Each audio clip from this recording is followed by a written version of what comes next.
Morning! Welcome to Daisy Praisy Vlog. In this video guys, ipapasilip namin sa inyo ang aming mga halaman. Stay watching until the end of this video guys and comment down below.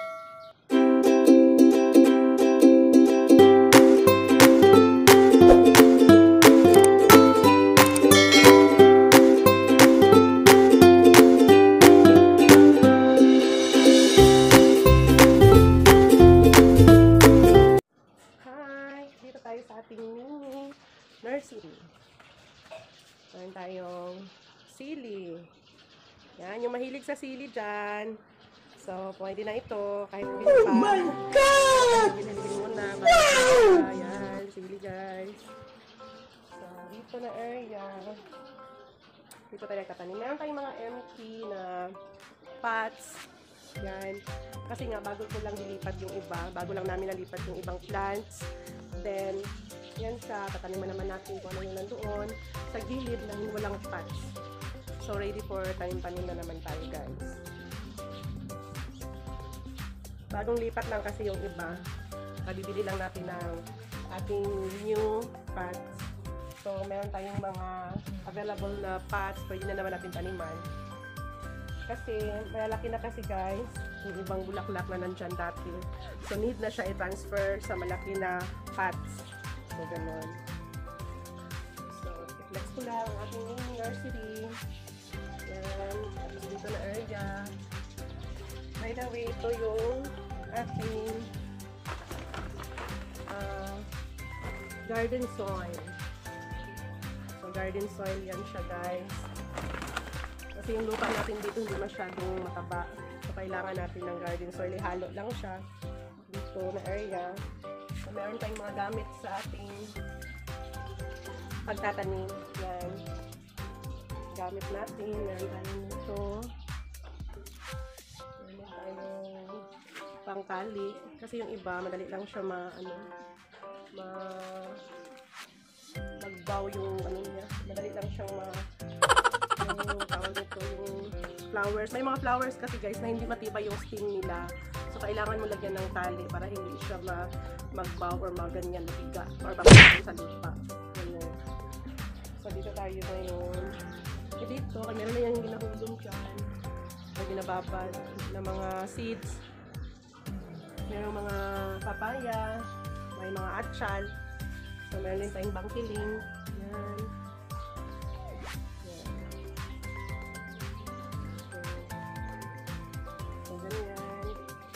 Meron din tayong mga chili another dito.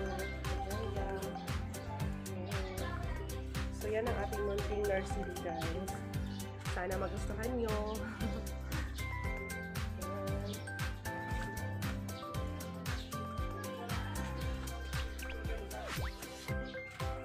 So, lalabas tayo. Dito na naman tayo sa harapan ng nursery. Sa harap niya.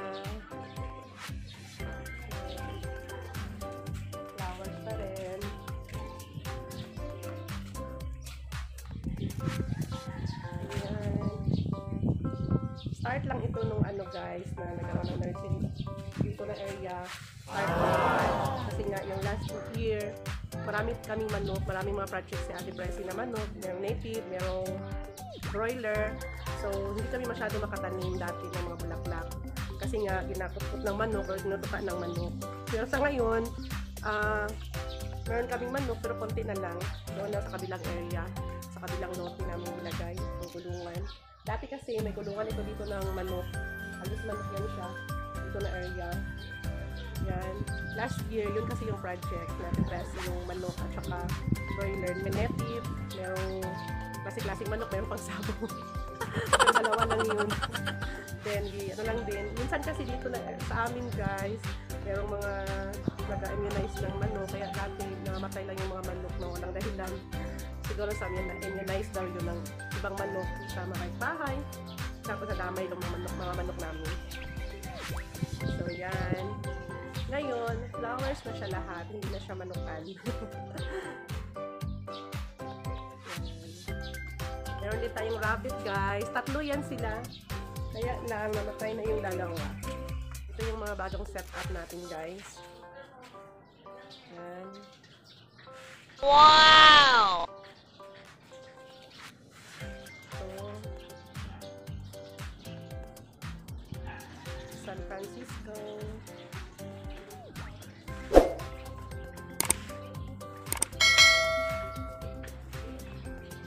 assorted flower na yung nandyan, guys. Yan. So, kung gusto mag-chill-chill with friends, pwede rin dito. Merong one set of upuan. So, pwede dito mag-upo-upo pag may mga okasyon. Ganyan. So, dito na area. So, ito guys, kahoy lang ito na pinturahan. Hindi ito semento. Yung nagtatanong dyan, nakalan lang semento ito. Ito ay kahoy po. Kahoy yan siya. Tapos may design na siya. Pinturahan lang po ng aking hobby. Thank you so much, Alvin Ranyawa, for always supporting me sa mga hilig ko. Lalo na sa mga flowers. By the way guys, ang hobby ko po ang nagawa niyan. Siya nag-effort. So yun. Puro lahat ito San Francisco. So assorted lang siya. Ayan. Charan.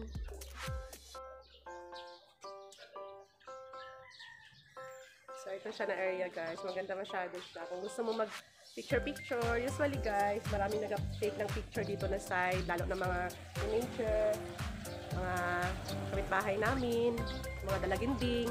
So magpupo sila dito, then take sila ng picture. So pang profile daw guys. So ayan siya.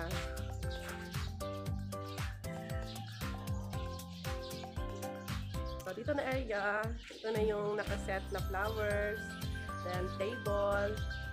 And doon area is San Francisco.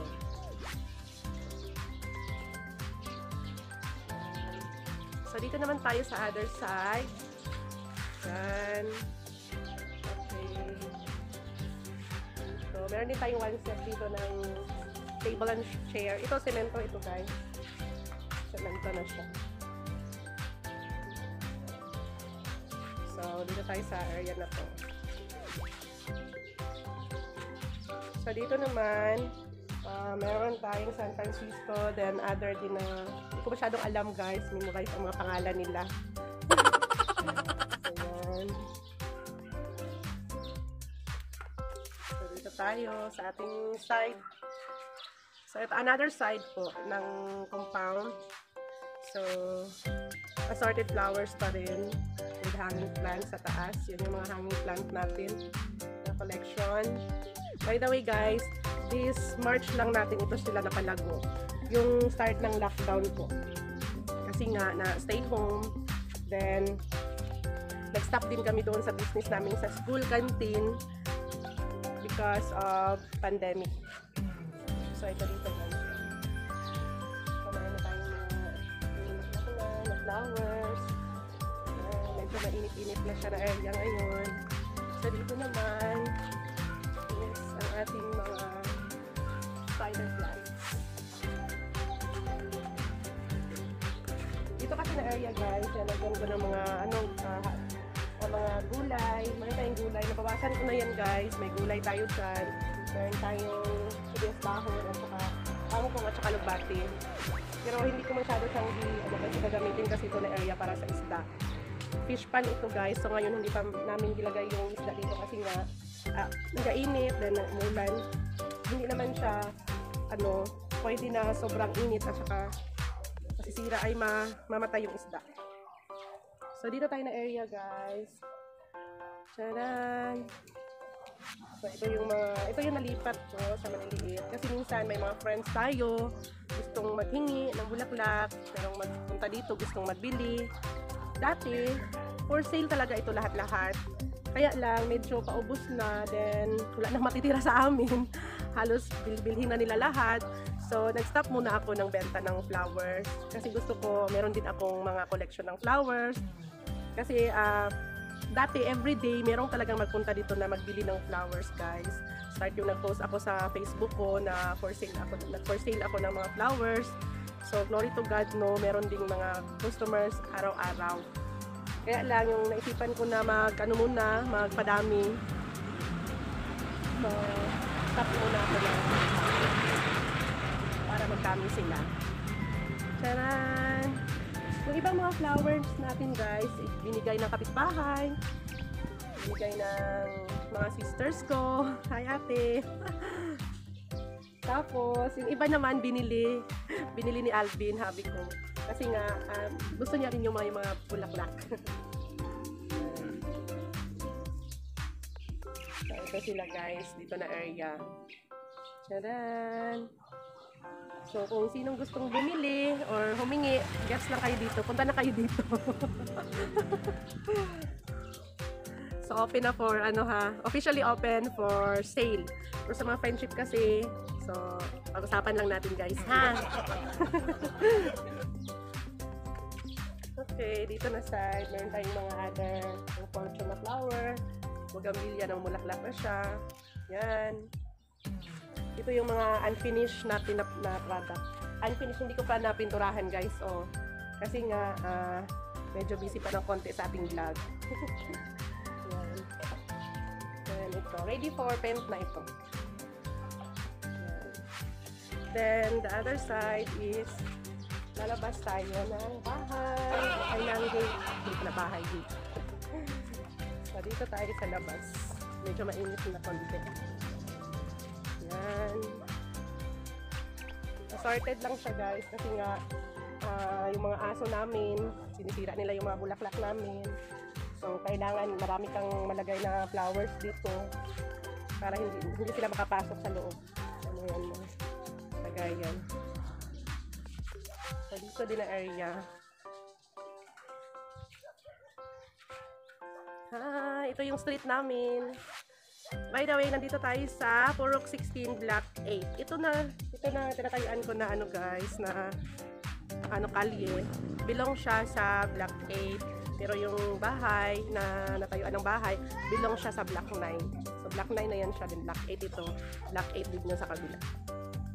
Thank you guys for watching. Abangan ang ating part 2 ng garden tour.